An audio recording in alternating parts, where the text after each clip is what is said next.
Hey guys, welcome to another Zimaleta. In today's video, I want to show you my Bobcat skid steer that I have purchased. It's a 741 model Bobcat. It's got a diesel engine, and I actually want to show you what's wrong with it, and I also want to give you a walk around when I was actually trying to towards the end of the video, I'm gonna have the delivery of this thing. The next thing that's actually upcoming is want to show you at the location where I was actually purchasing this from, and I want to talk about how much I got it and some things that is wrong with it. So here's when I was actually taking a look at it.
Cold crank amp.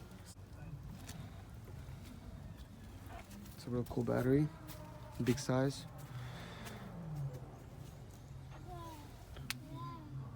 It's nice that it's got a diesel engine. I'm sorry? It's nice that it's got a diesel engine. I see it's leaking fuel everywhere, Yeah. but I'm not concerned about it. Nothing that I haven't seen before.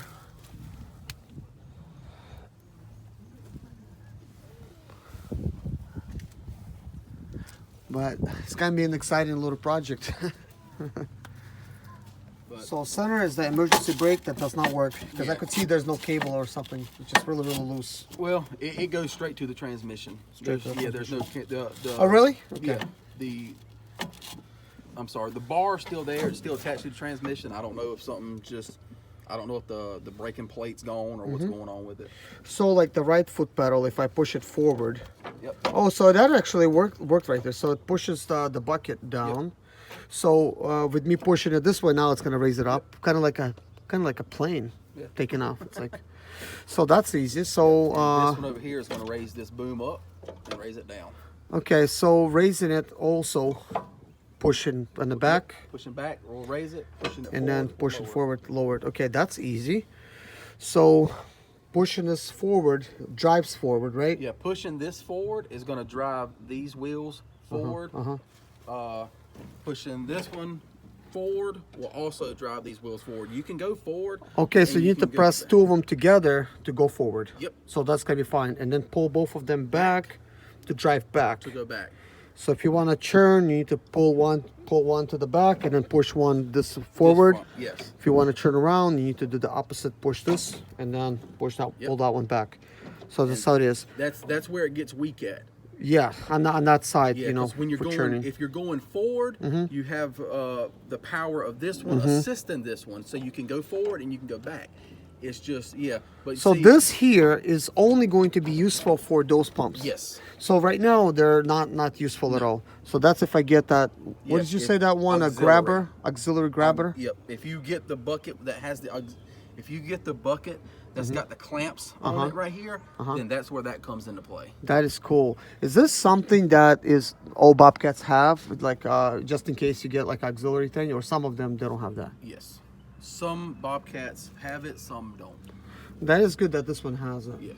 Just to give me, you know, a little bit of choices. So that's pretty much straightforward. I'm wondering how I could get this emergency brake to work.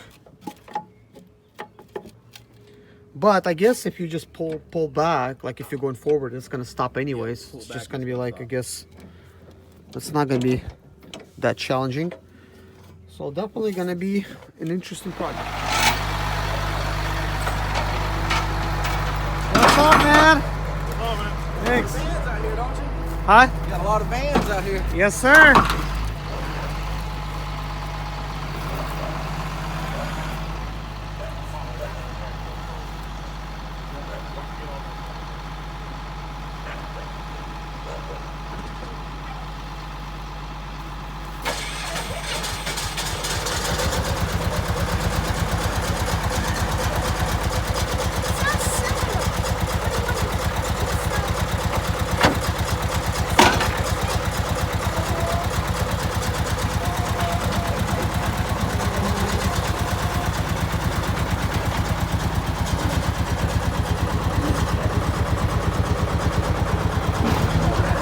Park it here.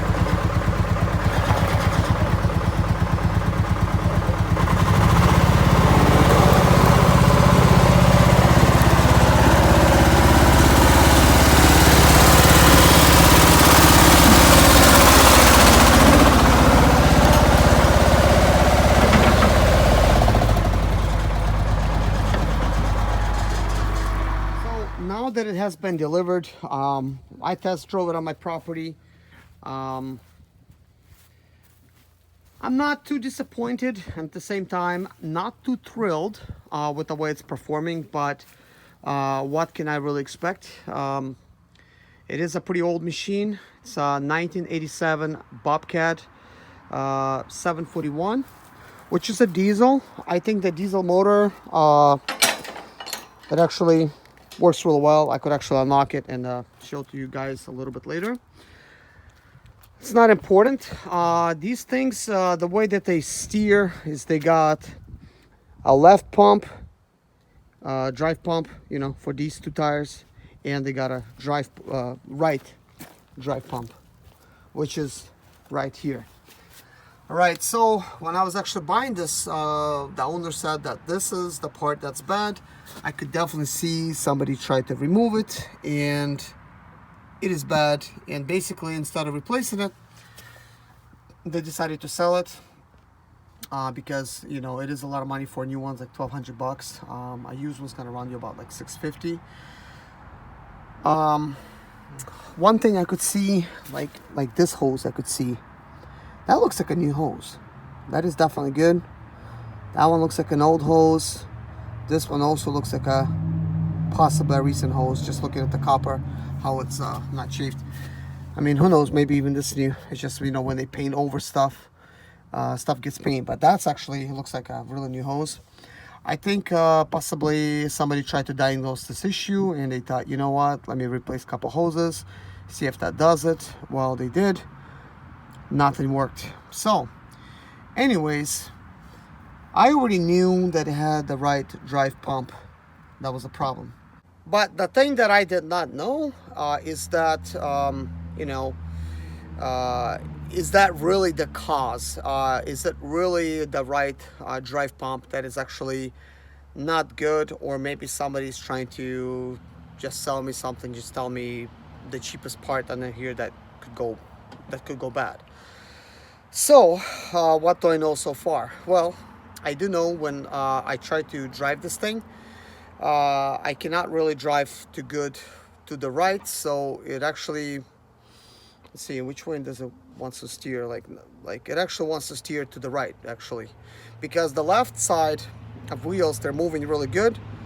The right side, not so much. So it's actually trying to steer me the whole time to the right.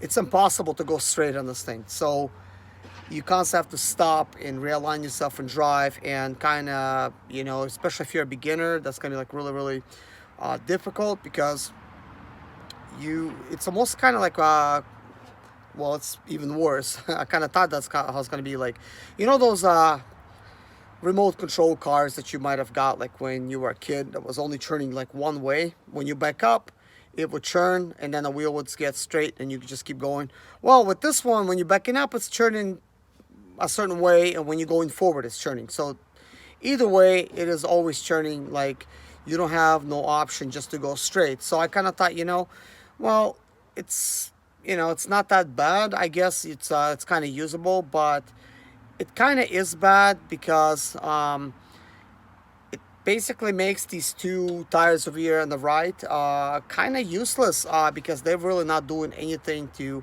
help me with traction.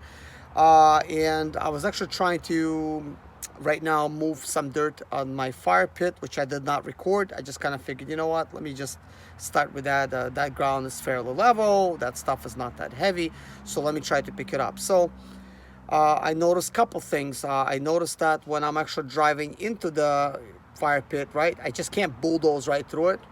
So it's kind of weak trying to bulldoze right through it. So I'm thinking, okay, that's fine.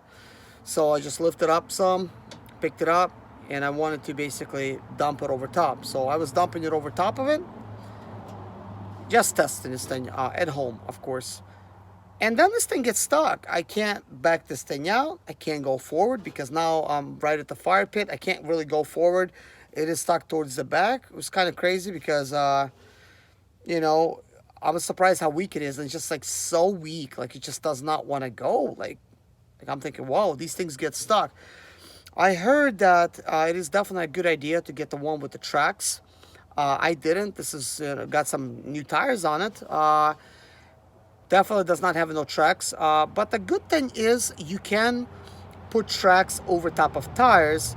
And they sell several different types. I'm not sure what they sell them for, but I've been looking on YouTube myself and I've seen some made out of metal, which I liked. And that is probably going to be an upgrade that I'm going to need to do. But before I do anything, I need to definitely address that problem. So right now, here's what I'm noticing. I'm noticing that it is weak. Like when I'm trying to just go forward or back, it's just super, super weak. It had a very, very difficult time just climbing up my hill, just really super weak, without no load. So imagine if I have to drive up the hill with the load, that's going to be nearly impossible. Also, another thing I'm going to point out. So you see this shift lever. So in order to start it, you kind of need to kind of put it like that in the middle. Then then you basically go here and you basically push it forward, which I will talk a little bit about that later. But you basically start it, it's going to start up. To shut it down, you got to push it all the way back. That shuts it down. So that's fine. But at this speed, it is quite weak. When you try to push it forward, this lever does not stay forward as you operate this thing. It keeps trying to go back to this position. So at this position, it's kind of like an idle position. So I'm trying to have two hands trying to steer. So I'm pushing this forward. I'm pushing this forward with two hands. Nothing, I don't have a third arm to basically do this. So now I see what this is doing here. So somebody was putting this on and using this to, looks like there's even like a little wear spot right here where maybe they've been using it. Well, this looks convenient too. So basically you can have some tension on this. So that kind of solves this problem temporarily. So this here, this is the parking brake, doesn't work. That's nothing. So I'm going to have to learn how to fix it and basically fix it. Now the controls, everything's with feet. I've done some research. This is not a desirable way to actually control it. It's kind of difficult, but I'm okay with it as long as it drives fine. But I also noticed that as I'm trying to control this whole thing there, I cannot be lifting at the same time and I cannot be leaning that thing at the same time. So if I'm trying to lean it, then I cannot lift it. It kind of stops. And at first I thought, like, what? Now the hydraulics is bad. I cannot lift it. But when I released one leg, the other stuff was working. So now onto the positive. This is an older model, and usually the older models did not have auxiliary connections. This is the connection if you want to have a grabber, towards the front. So now onto this thing. So we have like an old school battery meter. We have like a regular type of startup system here, And over here we have total hours. As you can see, it's 5,570 hours.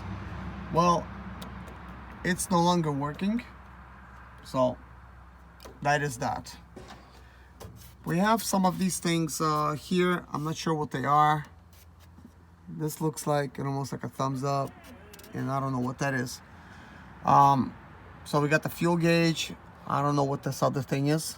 So I'm gonna have to do some research and try to learn some of this stuff. So I think this is like the lighting here to control the lights.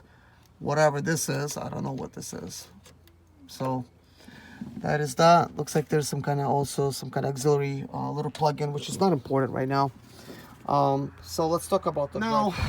Before I talk about the drive pump, getting out really reminded me of this. Look at the seat. So this is the seat situation. I don't know if this is original seat. Might be a lawnmower seat. So I heard that a seat is actually very important in these things. You're going to be constantly getting in and out, but at least I could see that the seat itself is good. It's not all torn up. The only thing is it's not bolted down. Okay, easy fix. These handles, they're kind of old. I would just basically just replace the handles. I don't know what this is. Also, I want to point out some other things while I'm thinking about it. This whole cab lifts up. It's extremely heavy, but it's missing a shock. So it's missing the shock that's supposed to be here to kind of hold it up. So if you lift it up, it might slam down on you if you don't put like nothing, you know, to hold it. This could potentially really hurt you real bad. Now for the disconnect, I think you just basically pull this up or whatever. I'll try to disconnect this quickly. I'm not gonna really mess with it. This one's broken on the side, but this part was included, which is a brand new part that I could actually install. That is fine. Now for this, I don't know if you call it a tub or whatever, I really like that it's got teeth. To me, it was kind of important that it's got teeth, which is nice. Now, as I said, the tires are brand new. And you can clearly see they are brand new. These are really good treads on them. The guy spent $1,000 on these tires. So I do appreciate getting some new tires. However, I still got stuck. And I think it's due to the fact that there's just not enough power. I didn't have enough force applied. Plus, it only wants to go with those other tracks. So I'm thinking these wheels here, they're moving along. It's just very little bit, you know.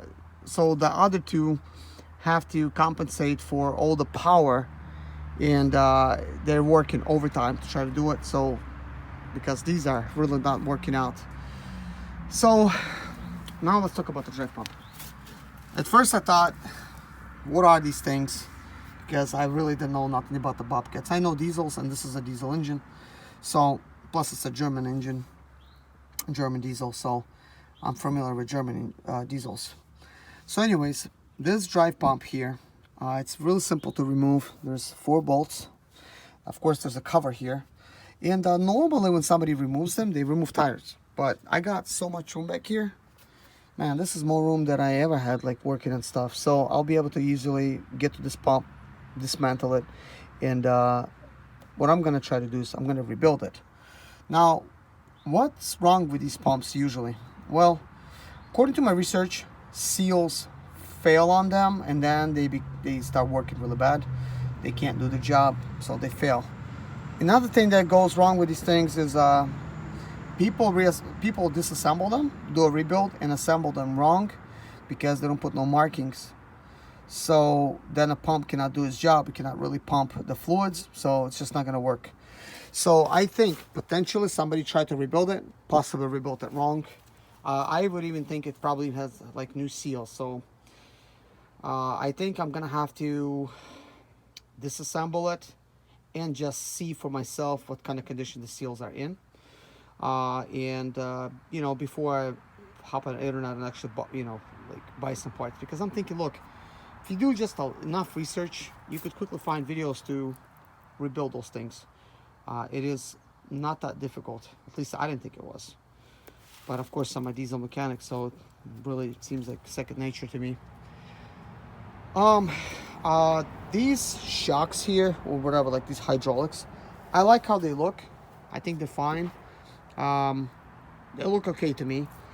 As far as the paint goes on these things, man, I've seen some 2004s in worse condition than this one, where the metal rusts all the way through. So, anyways, guys, I have opened up an engine area. Something I do want to point out, look at the thickness of the steel. This is 1/4 inch steel here. Guys, this is really heavy door.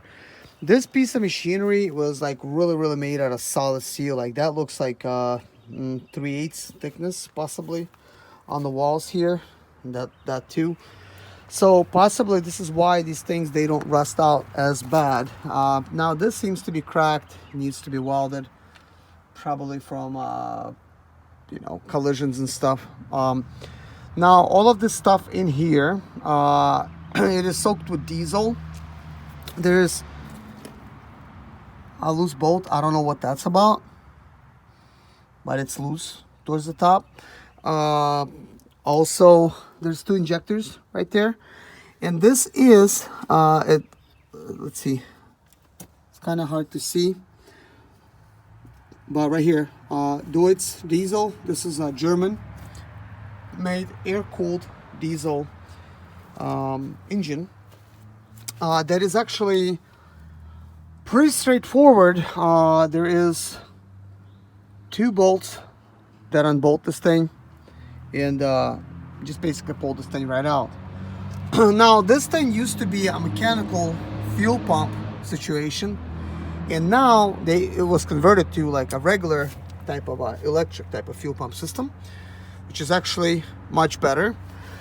Now this battery has been replaced, but supposedly this is a slightly smaller battery than it's supposed to have. I think this is supposed to have the same size as a Sprinter.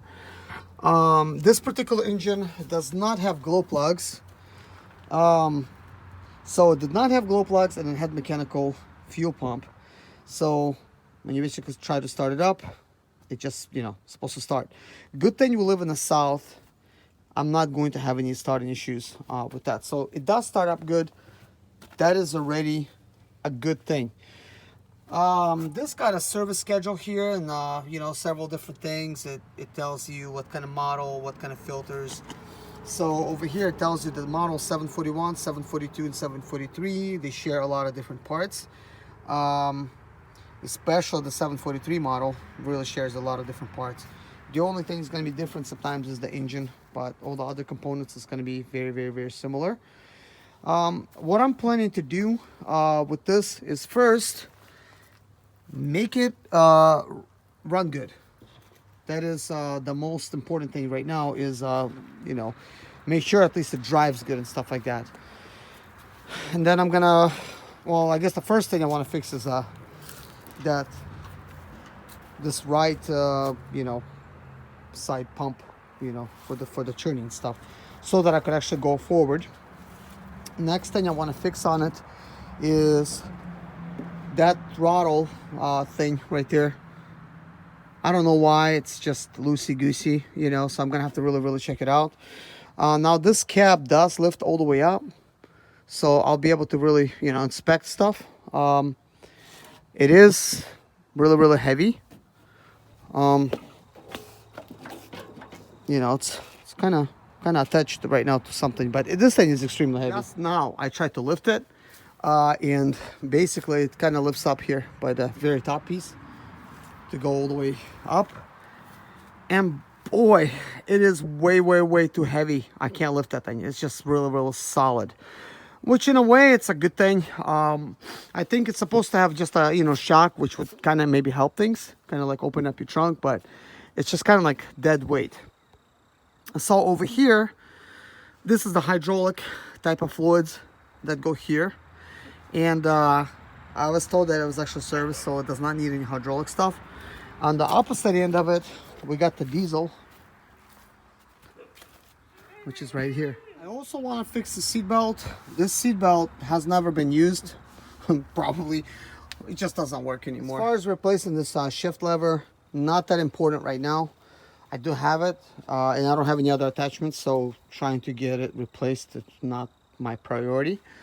So basically some of these things is what's important right now, just to get this basic service in. So guys, get ready to experience some new content, I guess, with me trying to work on my skid loader. I don't know if this is going to be popular content, but hey, it is diesel. So this is kind of like what I do here on this channel. And it's actually very, very, very important towards my success, because I bought it so that I could actually level, well, grade my garage area, you know, to put the slab in.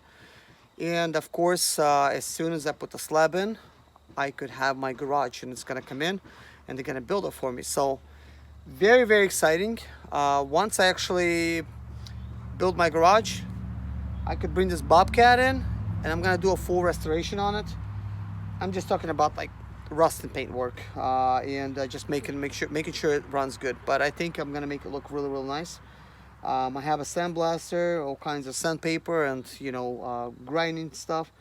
I'll definitely get it done. The good thing is, any kind of rust you see, it's pretty much just like surface rust. It is not rusted through, so that's definitely a really, really good thing. Because the older equipment that they was building, they used a lot heavier duty steel, and that stuff was of good quality, and it definitely lasted. So even though this unit is old, it is still really good because it is diesel. It's got really good steel on it. As long as I maintain the engine and all the hydraulics and stuff and all this other good stuff, you don't have to really worry about the body too much.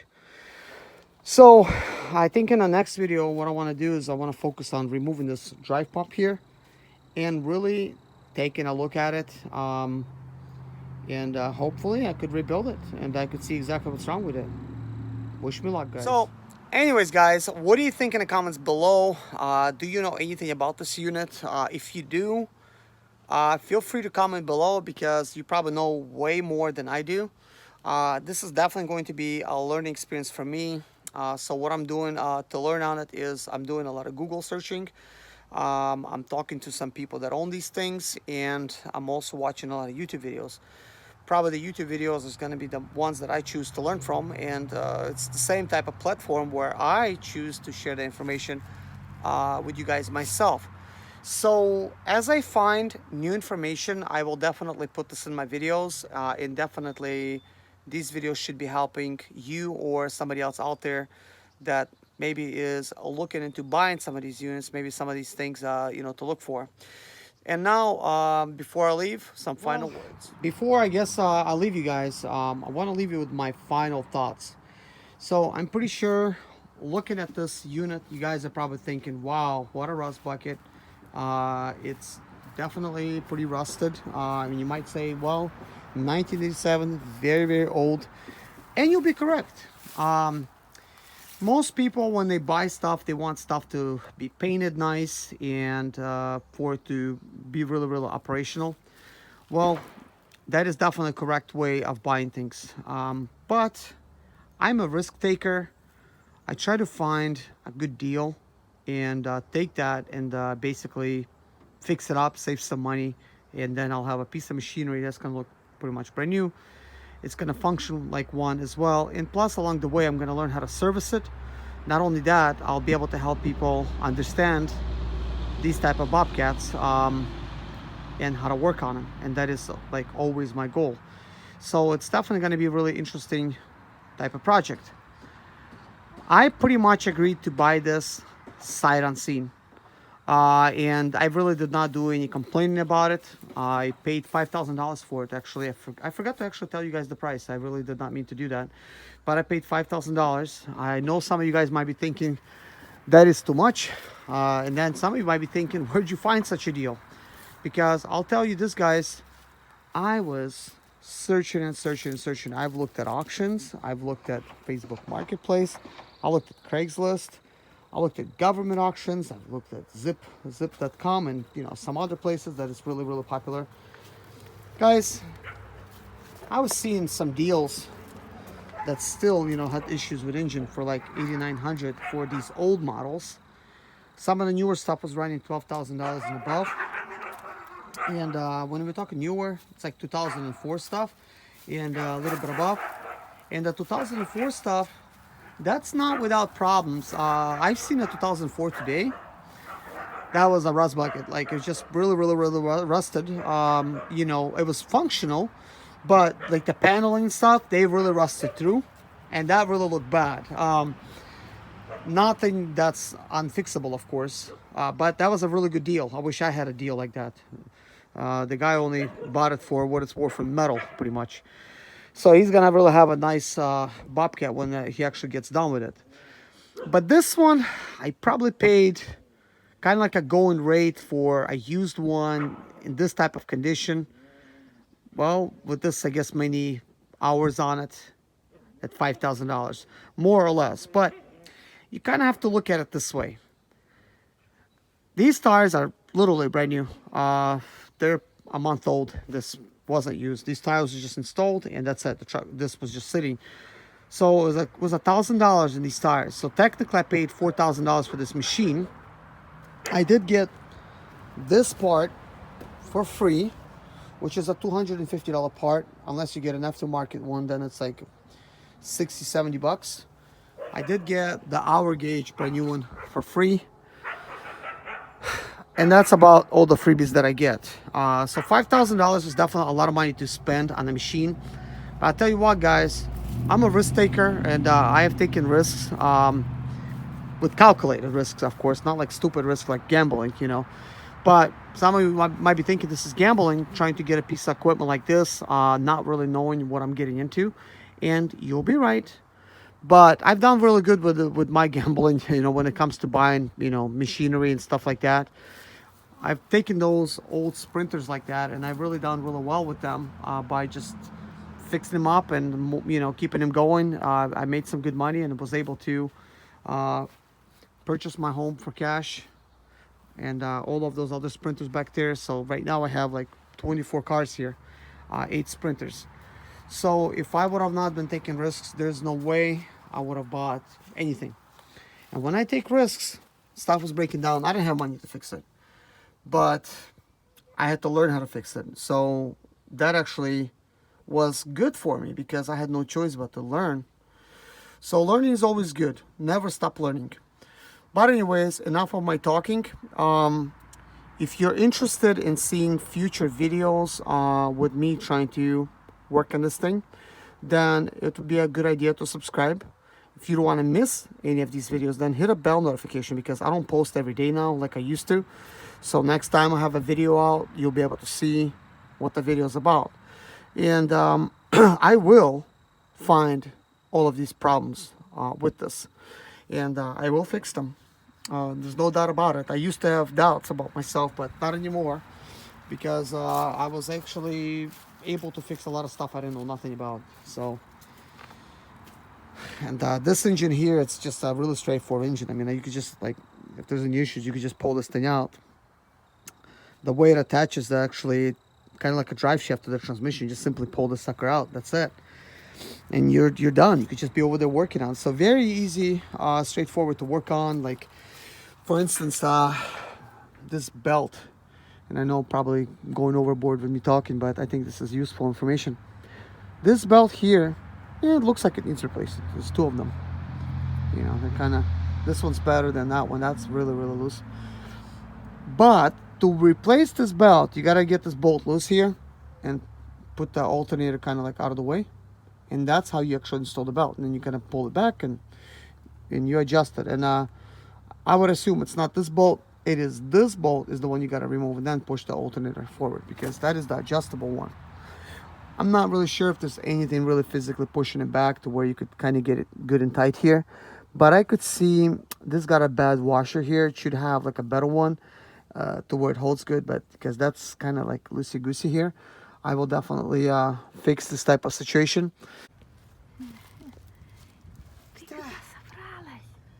Bobcat, you gonna ride a Bobcat? She's excited.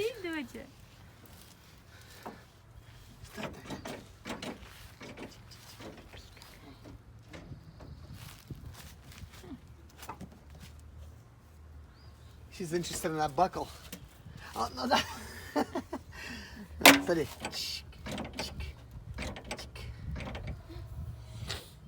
Давайте поедем. А ну-ка, давай Порядки наводить. заведем. Давай, I папа. might try to start it up. Давай, папочка.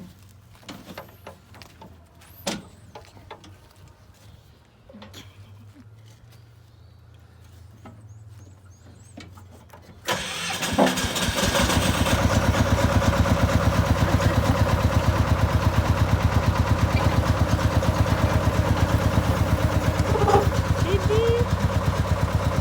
Держи ее.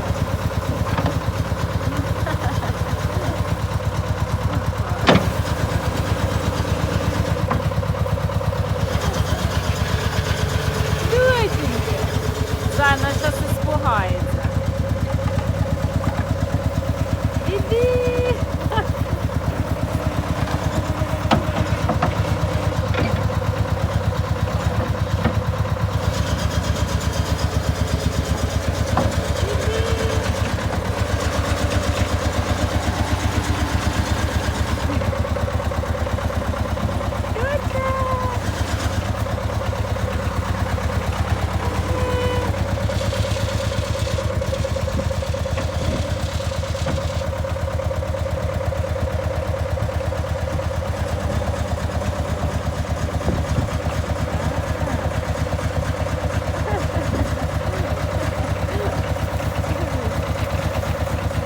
Доченька, порядки будем наводить, да, с папочкой?